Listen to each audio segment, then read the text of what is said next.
I'm going to throw this on the FM, and we're going to learn everything that Mr. Oscar Allen, his and hers photography, has going on. Here we go. Good morning. This is KTA Radio, 99.5 FM. It's Kickstart. My name is Gardy. I have a guest in studio. I'm going to let him introduce himself and then share what he has going on. How's it going? Awesome, man. Good morning. Thanks for having me. Thank you for being here. Man, it's always a pleasure. I appreciate it. My name is Oscar Allen. I'm the owner and photographer at His and Hers Photo. We are a husband-wife team. We photograph everything from weddings, events, portraits, at families, children, fur babies, whatever you got. But right now we have we're working with Santa. And Gardy, I got to tell you, I got to be honest.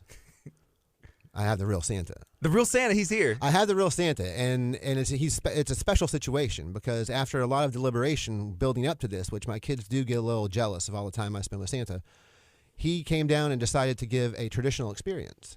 So this Santa it's really how comfortable do you want to be? Do you want to sit on Santa's lap? He's good because he has Christmas magic to protect him. Mm-hmm. Do you want to wear a mask? That's fine. Do you want him to wear a mask? That's okay too, but he doesn't have to. So it's pretty magical in our little space. So what we're doing is he's inside the Hometown Holiday and Trail of Lights. It's over in Pasadena, Texas, at a wedding venue called Silver Sycamore. And it started 2 nights ago.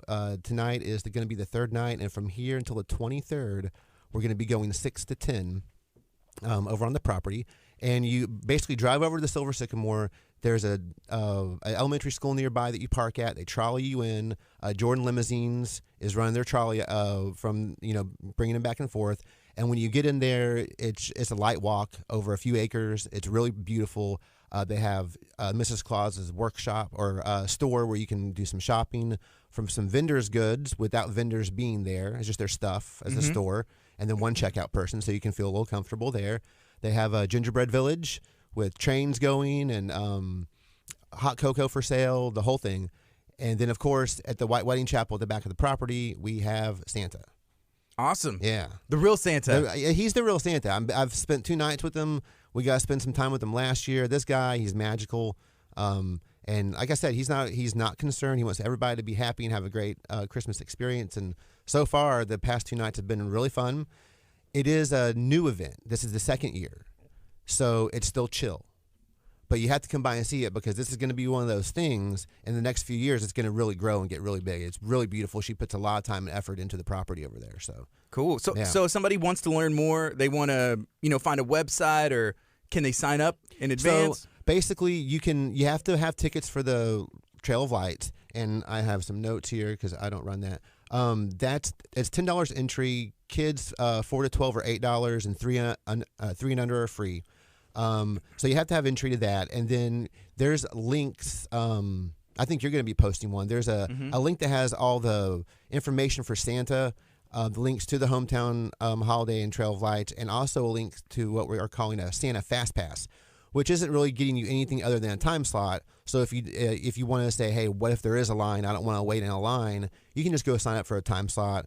We're doing 2 every 10 minutes in the time slots, and that just kind of ensures that if there is a line, you can come right in, get your time slot, get your photos done, check them out, whatever, and then get on out back into the fresh air so you don't have to hang out if you don't want to. So if you're watching on Facebook, if you look in the description of this video, there is a link where you can go find out more information. If you're listening on 99.5 FM or on the KTA Radio app, which is updated today, by the way. Brand new design, so make sure you go check that out and download the KTA Radio app. It's awesome. But go to our Facebook page, KTA Radio on Facebook, give us a like, and then you can click on the link of this live video where you are able to go find out more information. Oscar Allen is in studio with His and Hers Photo. And Oscar, when was the last time you were in? It's been a long time ago. Maybe a year. It's probably about a year ago. Yeah, it was probably about a year. It's been a little bit. It's been an interesting year. Yeah, what? I was going to ask you. So between the last time we've talked, especially this year, what has it done to business for you? Well, at the beginning of it, just, you got to be honest, it flattened and a lot more portrait work, which I fell back in love with. And so that's going to be a big push for the next year. Maybe they make it smaller and like, we want to get married now. Maybe we'll have a bigger wedding next year if we're able to or whatever. But we want to be able to invite our friends and family that aren't comfortable coming, but they can still watch from a Facebook link, YouTube, Twitch, or wherever they want it broadcasted. For your pivot, have you seen any of that? I have. It's mostly been videographers that pick it up. I've seen a few DJs. but normally the people that are more working with sound already. I know of a few photographers that have, kind of picked up, but I mean, it's a natural jump for a videographer or for a DJ that already has maybe mics and lapel mics and things like that. Especially if I have a few videographer friends. I know one that's been doing quite a few of them. But yeah, that's been a big pivot for the people that especially were already set up. One of the things is like, how can you pivot without having to start a whole new part of your company, right, with what you have? And so, like us just going to families, I think that was a big jump for them to like, hey, we can make this happen better than just, hey, everybody turn your iPhone on.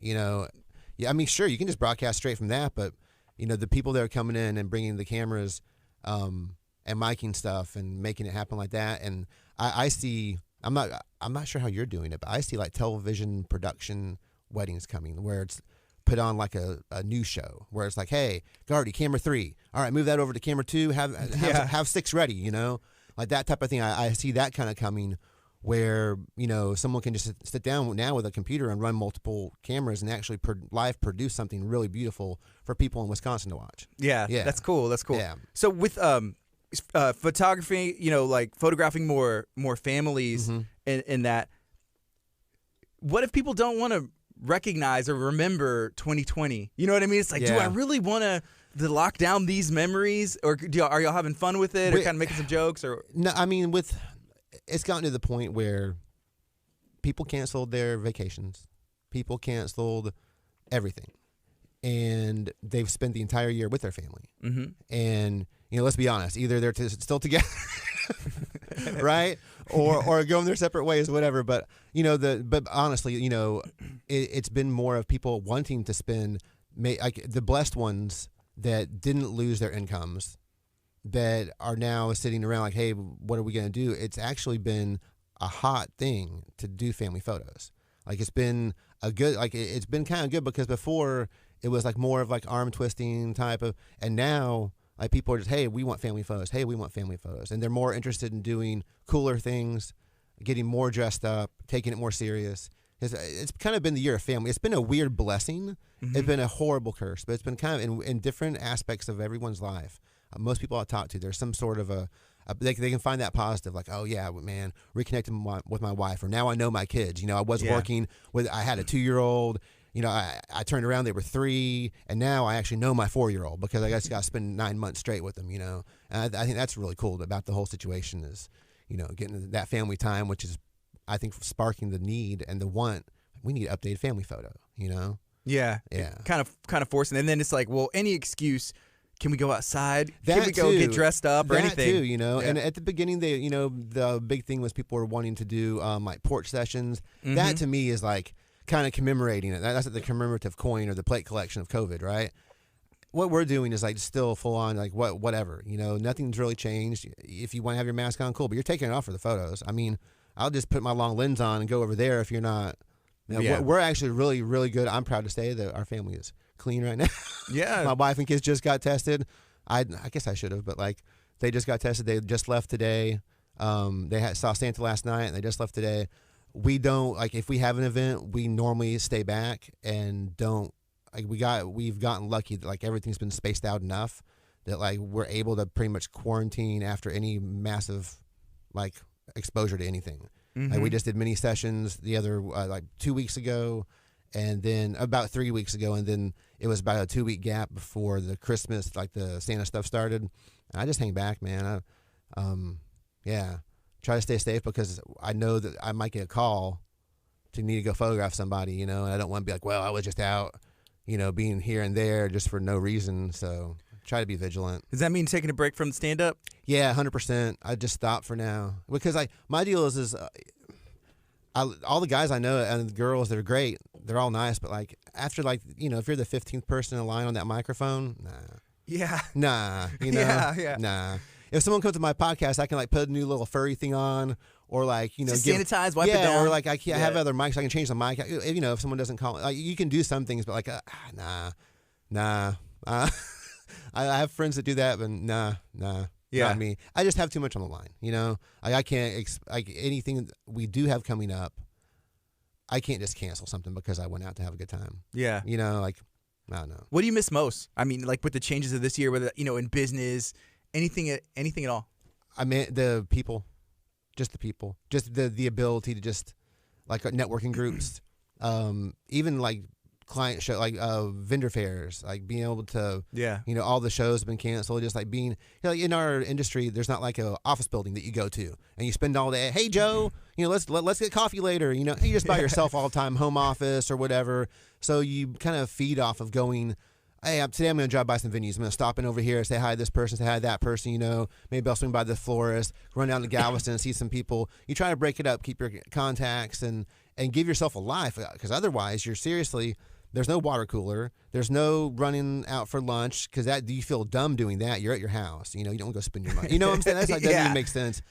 So like you get, and anybody that's self-employed knows that funk, And so it's real. The networking groups and being around people becomes really important because it's easy to slip into like your work tunnel of like all you do is like, your family.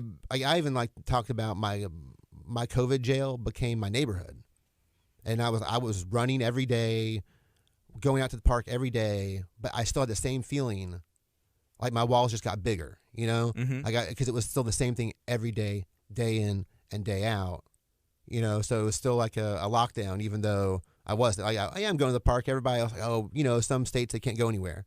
They get in trouble, whatever. And we were out, jogging and riding bikes and everything, but it still felt the same as sitting at the house. Mm-hmm. And whenever you work from home, that's a huge thing to try to overcome. Yeah. Yeah, that's bad. That's like You talk about, missing the networking and the different events. A lot of the times you can find motivation or just seeing what other people are doing, or someone's like, hey, let's work together, collaborate. The energy. Yeah, there's just a lot of good energy, especially whenever you have that good working relationship. And I remember being younger, and there was always like a competition. And then like as it gets older, it's almost like kind of goes away or shifts different. Yeah. It, like instead of using it like, oh, that should be me or jealousy, for me at least it's shifted into like it motivates me. Absolutely. Man, look what they're doing. Yeah. I could do that too, or I could do something or gives you an idea to shift or work together. Right. Yeah, like it was always fun. And I say it like it's over with, but it was always fun to get out of a network meeting and then you're fired up. You are fired up, and like the next, like you get so much done that day and the next few days, and like there's so much energy that you can kind of jump on top of and keep on riding that wave. It can really spark your month up again. If you're having a slow month or a bad, a bad spot or something, you just got a bad call or it's always nice to be around. Like a lot of people don't get that. Just if you don't work from home.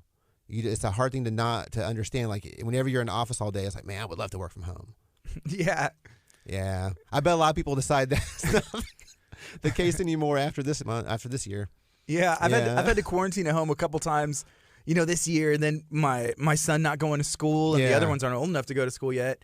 And so it was just like, man, I would give anything to just be at work and be back to some sense of normal for me. But it was nice being at home for a bit. But then I was even broadcasting from home. I had taken some gear home, and then I was able to come back, and then it's been crazy where it's just like, oh, I love being at home, but at the same time I just want to get back in studio. I wish I could just go wherever. Like for me personally, what I miss is those holiday vendor markets where people are selling jewelry, people are selling like tea and all that stuff. I've seen some, but there's not as many as there normally was the last, couple years, and they're, I can tell you outside and spread. Yeah, if you're looking for trinkets, you just go over to the Silver Sycamore hometown holiday. That's what you were saying. Yeah, they have them out there. Yeah, they have some stuff. Yeah, and they were actually still that property. They were still doing their they have like farmers markets and stuff, and they had a holiday market, and they were still doing that because they had the property to do it outdoors. Yeah, and they have it's a pretty big deal. So they've been pretty active over there. They've been trying to keep the dream alive.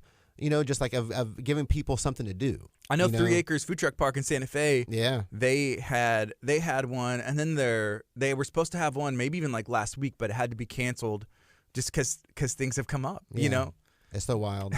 It's so wild.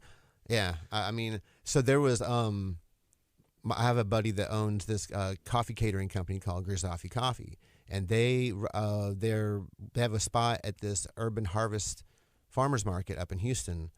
And throughout the entire thing, I think it was open. I think it was only closed for a little bit. And I was like, what? It's open still? Mm-hmm. And I went out there, and it was like a farmer's market heaven. I've been there. It's a giant farmer's market, but like the egg stands would have like 30, 40 people in line. because the grocery stores were all like icky and like closed in. Like it was a big open air market, and so people were there buying local, masks on, outdoors still, but buying up all this like the local butchers and like the farmers would come, and they were just doing such good business. And I've never seen so many people out at the farmers markets like that.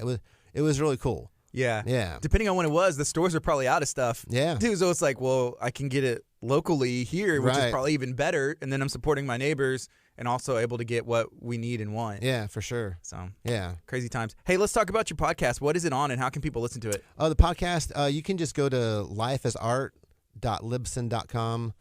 You can just search for it also in the iTunes app, just Life as Art. It's a wedding podcast. It's me and my wife, and we pretty much discuss the ins and outs and our sessions and weddings, and sometimes it's just about life. We bring vendors on and talk about their business and also them, just the personal stuff too, so people can see us as not just people that are in a business, that we're actually care about the weddings that we're doing. We're not just trying to, client, check, client. We actually get invested. We actually care. We actually want to help the people. I always say, you're getting married and you're getting help from like your parents, awesome. Your friends' parents, your aunts, your uncles. But if you're lucky, if they're lucky, they've all been married once, maybe twice. There might be like Aunt Rita that's had like 3 or 4, but like she doesn't count. No one takes her seriously anyway. But like, so what do you like? You're getting your advice from people that have done it once, like 10 years ago, 20 years ago. And we actually want to help people, and we do it all the time, and we know all the vendors, so we try to make that human connection again. Like, we talk about the family, we talk about all that stuff, and then we talk about wedding stuff, and it's pretty cool. How long have you been married? 10 years. 10 years. 10 years. Did it go by quick? It did, kind of. It's weird. We're kind of talking about before the show. It's like one of those things that, like, you look up and it's gone. It happened really fast. It's taken forever. But it's been, it's a blink of an eye at the same time, It's like once you have the kids and you just watch that time go by. And all of a sudden you realize, gee, wow, they're big. Oh, my God. And, like, it's been 10 years. And, we've been together, like, 13 years. Yeah. It's wild. For you and your wife, so it's a team, his and hers. Right. Did y'all both do photography before? We did. Yeah. Separately? Before y'all met? Okay. Yeah, we did. We met, and she actually has her own passion. So she works with me. She's my second shooter, my second main. She does a lot of the back-end marketing, emails, all that type of stuff. But she has her own passions too, so she also has her own job on top of that. She's a busy lady. But so when we started working together, it was really important because that's my deal. It's been my dream to be self-employed photographer. So I have that, but that wasn't hers. Like, she always enjoyed it. So I want, like, hey, work with me, but I make sure that you have your own thing. So she has a fantastic. She's the director of marketing for a company, so that's pretty awesome. And it was a healthcare corporation, so whenever all this happened, she was considered essential. Yeah. Just because she wasn't. She was, it's marketing stuff, but as a healthcare company, so she was essential. So we were very blessed. We've been very blessed. Like, as my company flatlined for a little bit, we could just tie a bow on it. Take the batteries out, you know what I'm saying? We'll charge them again later, and then we'll come back to that. And we could just focus on family and make sure she had time to work. That it also is helpful that you have somebody on your team. Yeah. Your team partner is a director of marketing. Yeah. For you, and then it's like, okay, now we can market this business. Yeah, she's kind of built it up through the company. Like, there has been a lot, like, she was doing some marketing before, and then all the stuff that we do with the company, and then it's just funny how a lot of it just intertwines.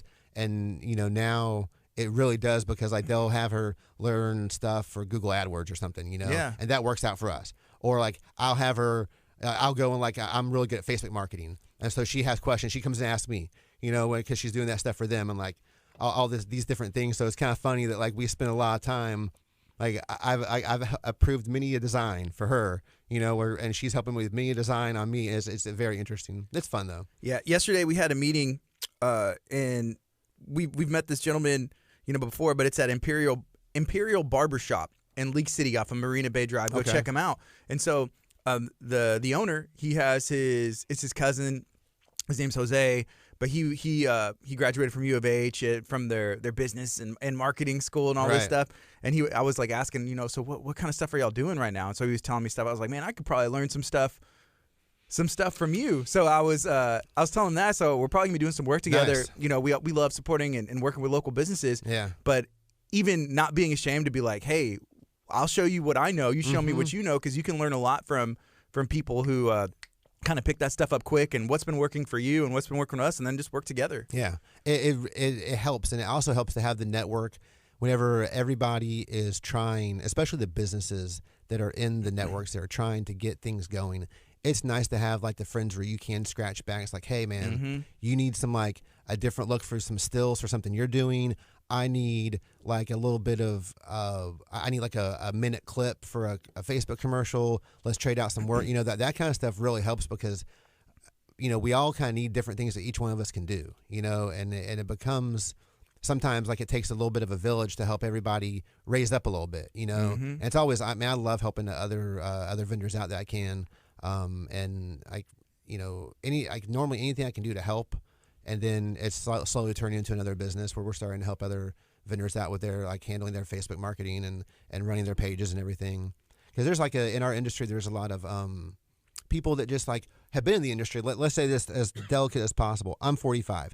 There's people that have been in the industry for a long time that just don't really get or care to get anymore. Social media, they were probably 45 whenever it first came out. They're really not interested. They use it a little bit to post cat pictures and everything. They know they need it for their business, but they really have no interest.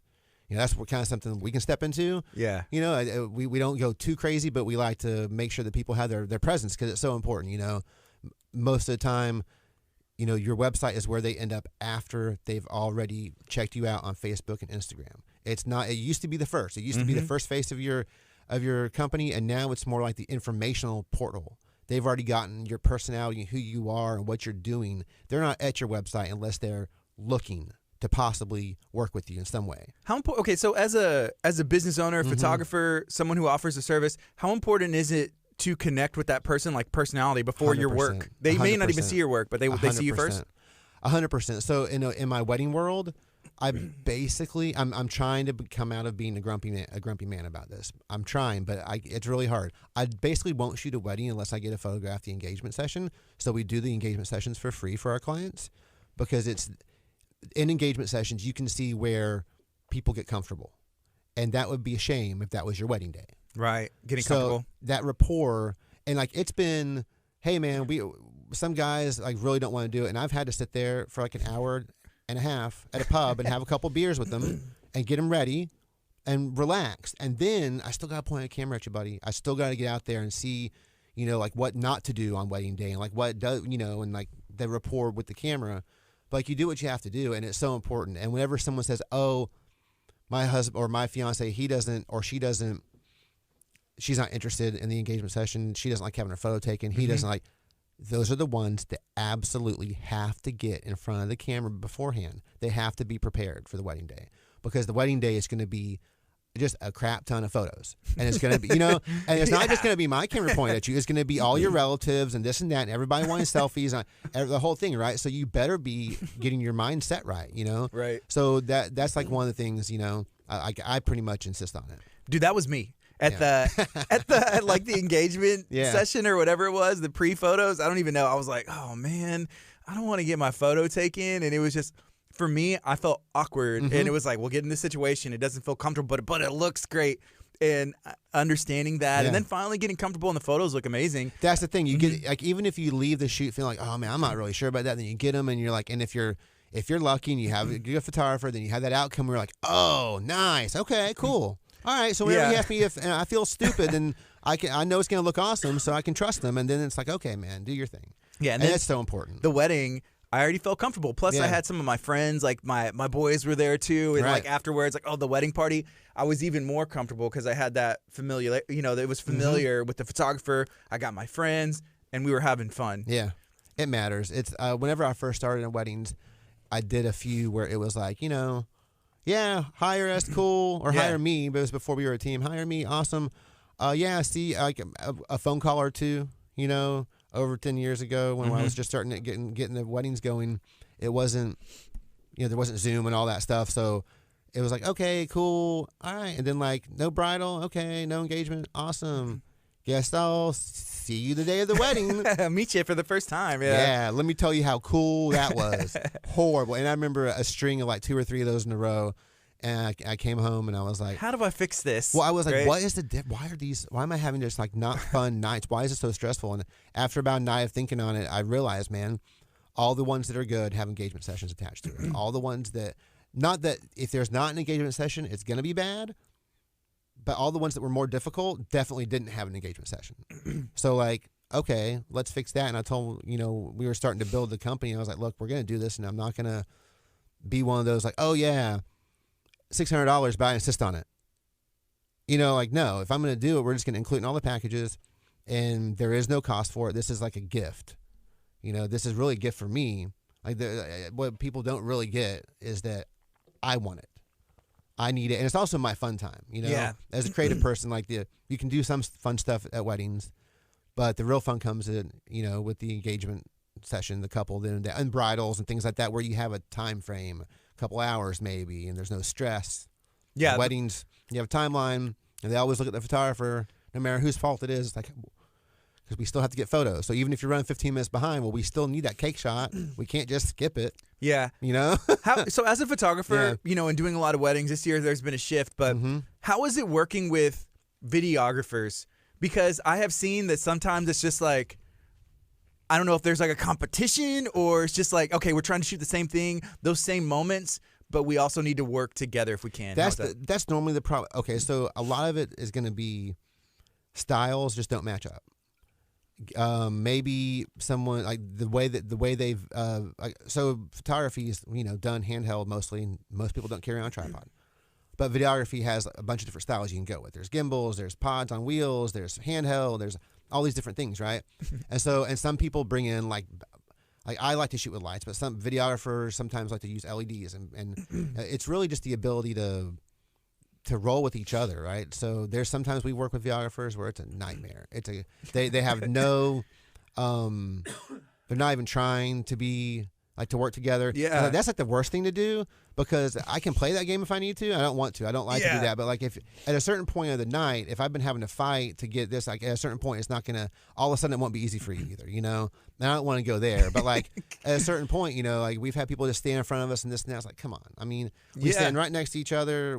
So we have a few that we work with. One specifically that we work a lot with, and she's fantastic. Who is it? Rockstar, oh my God, Rockstar Videos. Rockstar Videos. Yeah, and she's amazing, but like she is that type of person. She's super easygoing, and she's gonna get the shot, and she's very mobile, and very quick and very confident. She's been doing it for a while, and so we've worked enough together where she knows, she does certain things when we do certain things, and we do certain things when she does certain things, and there's definitely a dance, but like there's also.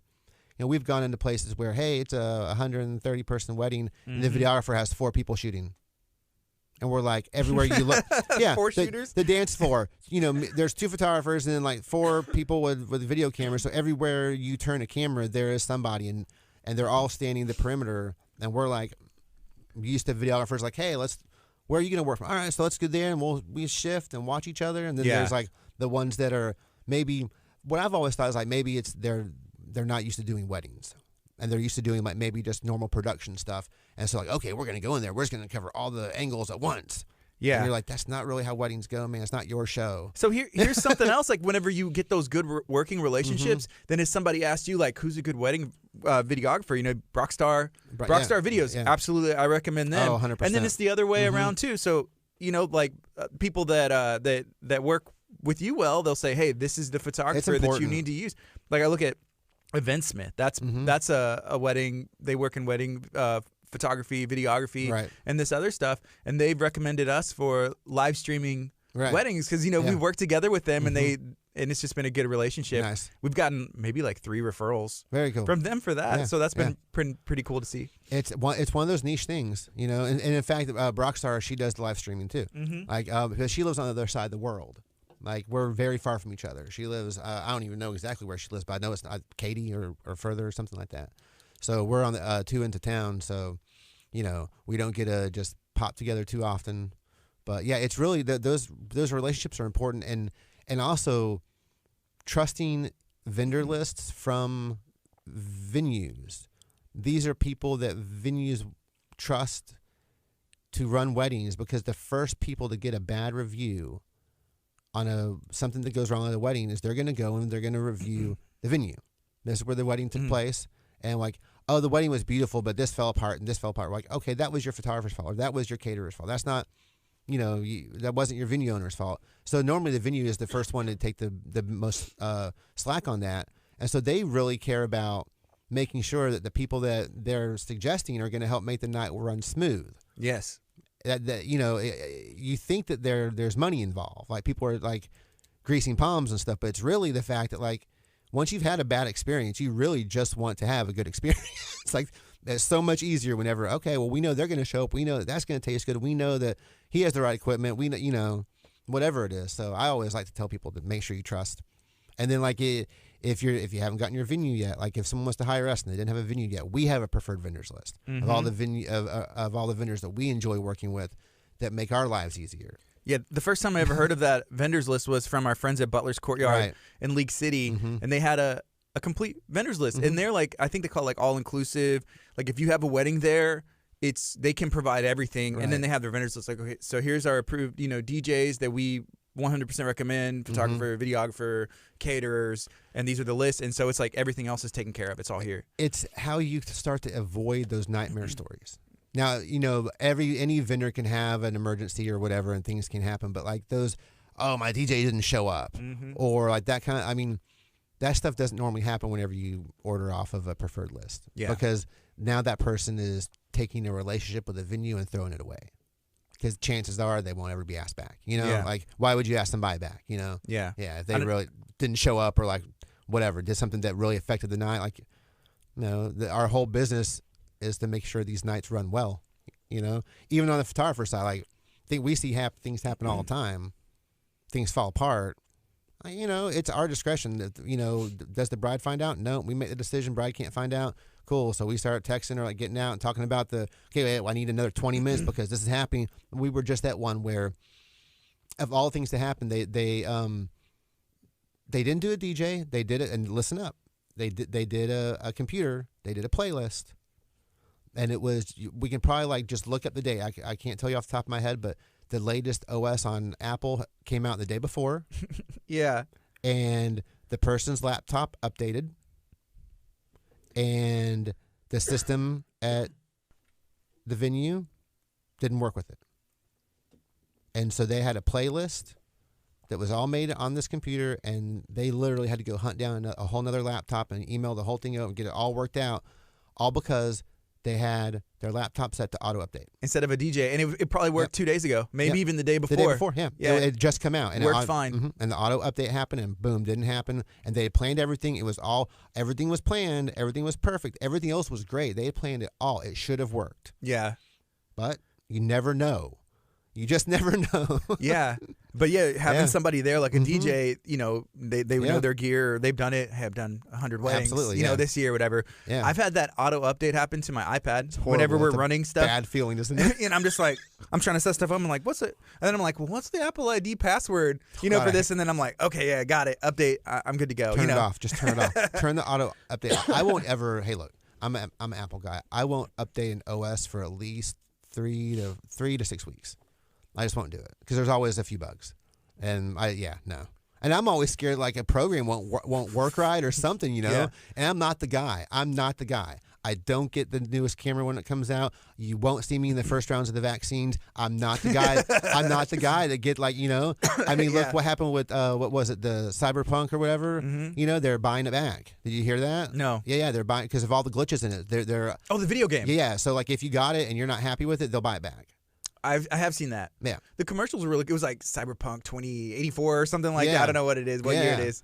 So, first you're in that first release and you're going to have issues. I saw some memes where it's like, I've been waiting how long for this video game? It was like a whole detailed, heartfelt post, and was like, I don't know how to feel. It was on Reddit. Like, I don't know how to feel. I waited so long for this game, and it's just been like a letdown. I don't even know what my life is anymore, and all this stuff. And it was like, this person's for like, they're for real. But they were being honest because it was a big buildup, and I'm not even a video game guy, and I know about it. That's what I'm saying. But like, so I'm not the first. You're never going to catch me trying something for the first. I'm not going to be that guy. Yeah, I like things to work. Yeah. Yeah.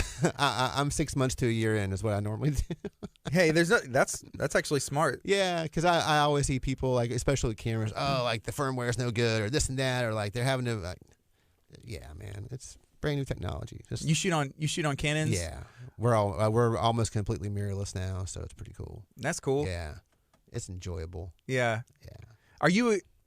I mean, I know you wait for a bit, but like, do you always have like that gear? Like, okay, it's been out, it's been working, and I got to get something, or you have what you like, I have and it what I works? like, but you're always searching for better tools. It's called gas. You know what? Do you have gas? Gear acquiring syndrome. Yeah. Yeah. It's. I'm always looking for just what's going to make the job easier, better, and more perfect. Like for what we do, especially in weddings, I want something that's going to be the fastest, the sharpest, the best, the easiest to use, because it's a wedding. The easier it is for me to do my job, the better, you know. But at a certain point, you just have to cut it. You know, you have to stop. You have to stop. Yeah, I mean, I couldn't even imagine if someone had just bought like a flagship body last year and Canon's dropped like $6,000 on a body, and then now they're completely wiping everything and everything's going mirrorless, and like you basically bought old technology. Mm-hmm. You know. Hey, what do you do? I'm making this is one of the weird times I'm jumping mirrorless early. So we jumped into the R, and not the R6s and the R5s. The R has been a tried and true beginner, like their beta version of the full frame. And it's been an amazing camera, like light years ahead of the 5D Mark IIIs, and the Mark IV is a beautiful camera. Even the R was outperforming on some things, but not everything. But the specs were amazing. So I'm like, okay, cool. After a year of it being out there, I got one last year. Absolutely fell in love with it. I'll wait for the R6s and the R5s to be out there for a good year, and I'll pick those up.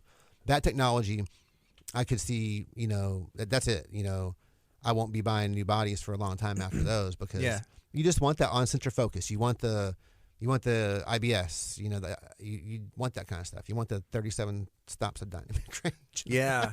So okay, going back to wedding photography, wedding videography for a bit. So in my personal life, with like whenever I got married, we had a videographer, we had a photographer. Mm-hmm. I see the photos all the time because some of them are like up at the house. Yeah. Some of them are on the walls. Yeah. And it creates these moments where it's just like, I remember that. But then the other day, and I don't watch the videos or whatever like often, maybe like once a year. And I've been married for 6 years now. It'll be 7 years, next year.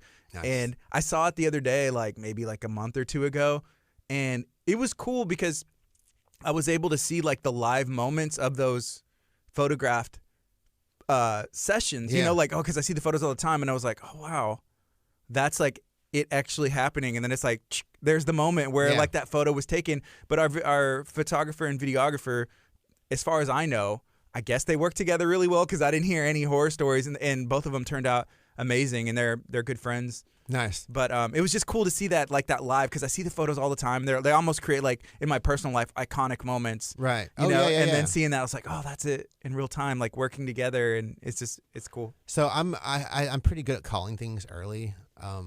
And the way we shoot for social media now, videotaping, like, it's becoming more and more and more where photographers are having their sessions filmed. Like, they're amateurly shooting, videotaping, documenting their photo shoots. Behind the scenes? Yeah, for Instagram clips and Facebook clips and the stuff that people want to see.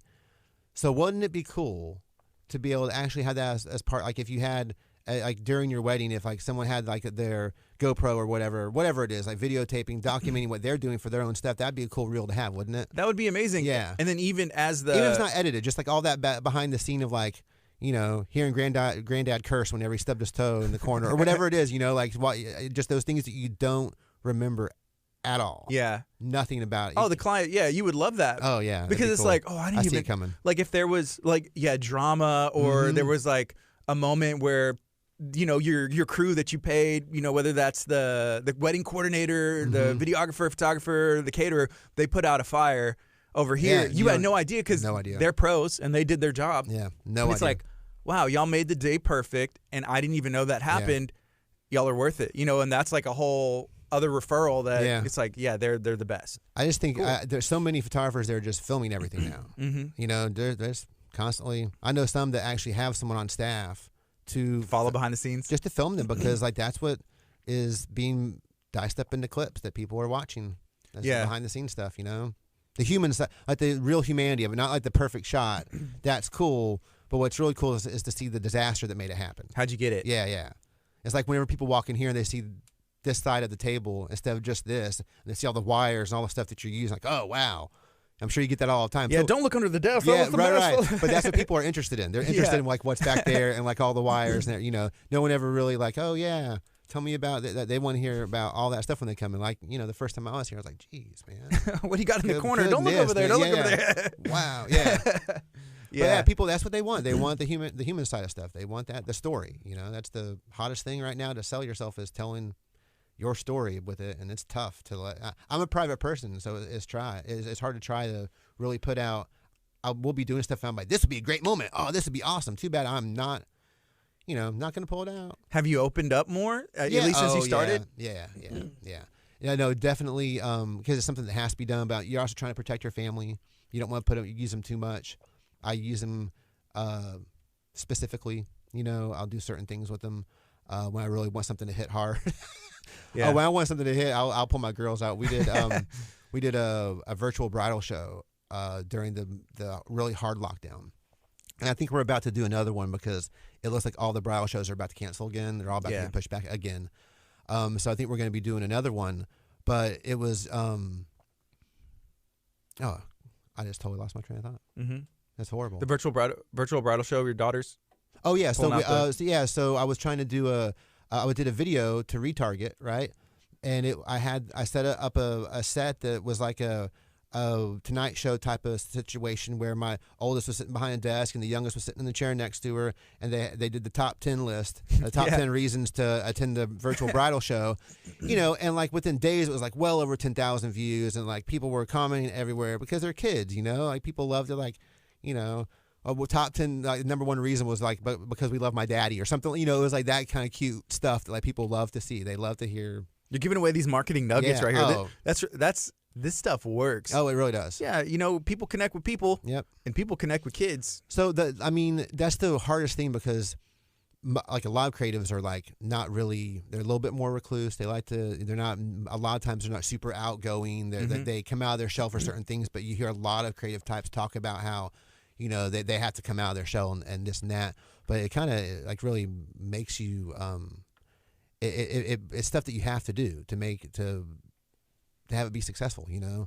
The human element, making a phone call, not just relying on text messaging and emails. If I get somebody that has a question about a wedding, whatever, and I get them actually on the phone, and I start to, tell me about how you and your fiance met.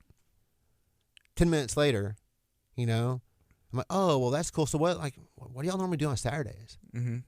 Again, 10 minutes later, and then like all of a sudden you have a friend, and you've connected to this person, and that right there is such a higher probability of actually making that business like making the book, you know, booking that, just because like they've already opened up to you, and it's not that hard to get somebody to open up to you. All you have to do is like you sit over there, you ask a question, and you probably have a few key questions, you know, that you know. Okay, if it's not going good, I can probably just ask this question to most people, and they'll talk. You know, yeah. You probably have a few of those key ones over there, and it's the same thing. It's like whenever you're talking to somebody, you get them talking about what they're interested in and like about what the call is about, and you have that interaction with them.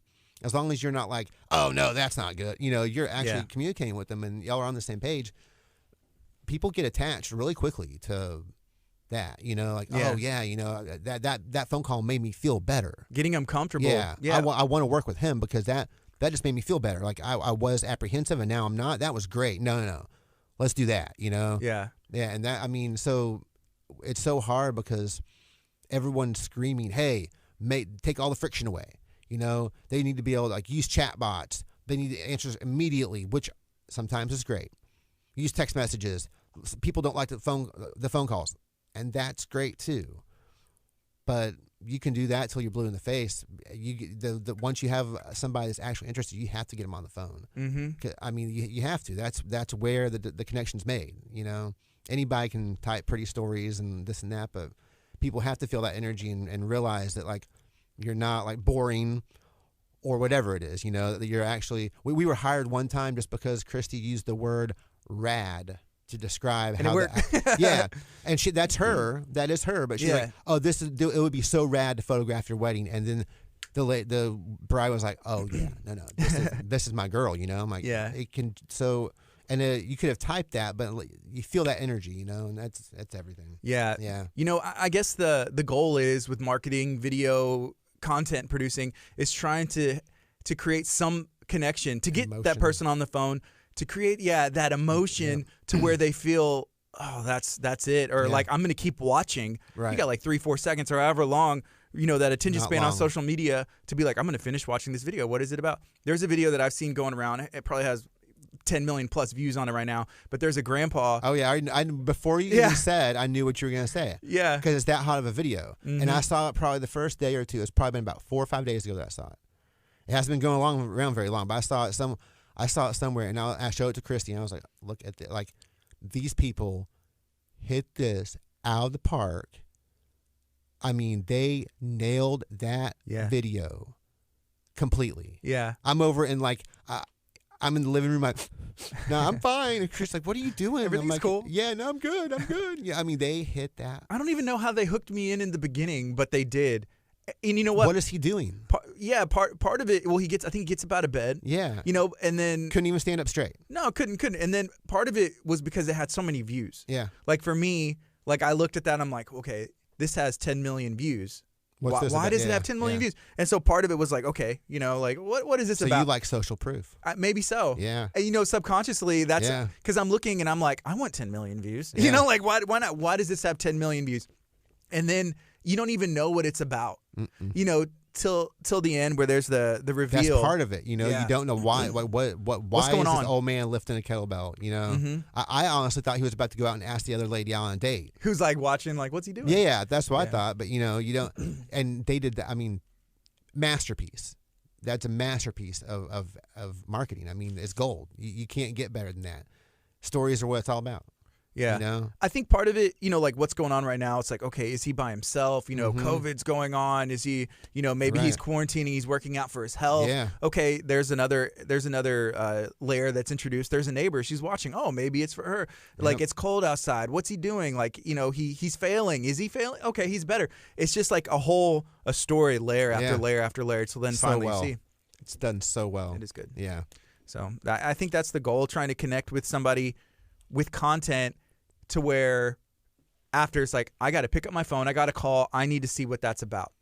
I think it's like, and that video is like, it's such a broad appeal, right? Because I'm 45. It affected me. It's going to affect younger. It's going to affect older. It's going to affect men. It's going to affect women. That was a powerful one, and that's what you want. Is like they're just getting on the human emotion, actually pulling real emotion, making you think about, about that instead of just like. Like, oh, treat yourself better health. Actually showing you like this guy was going hard to be able to pick up his baby, man. That's wild.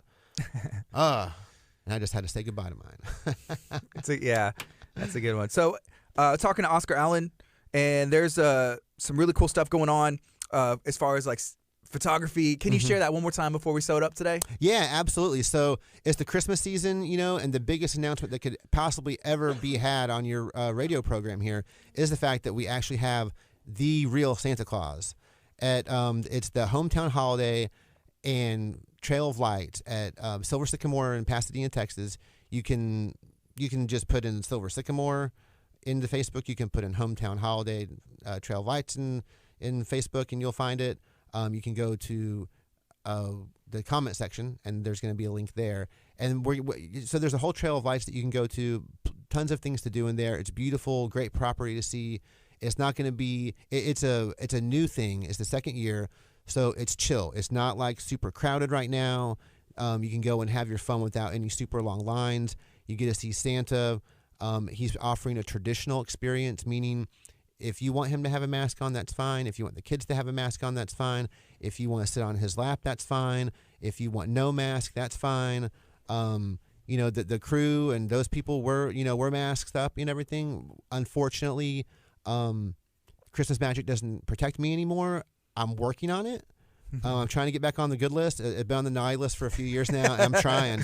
I figured this time with Santa helps, But yeah, come out and see us. It's tonight. Tonight's the third night. Starting tonight, 6 to 10, all the way through the 23rd. Yeah. Awesome. Oscar, thank you for hanging out today. I appreciate you having me back, man. It's a lot of fun, huh? Yeah, good seeing you. This is KHEA Radio, 99.5 FM. All right, social media, y'all. Again, feel free to share this out and then click the link that's in the description of this Facebook video. It's on YouTube as well. If you're watching on YouTube, you can click on that description link and then go check it out. Y'all be blessed. Have a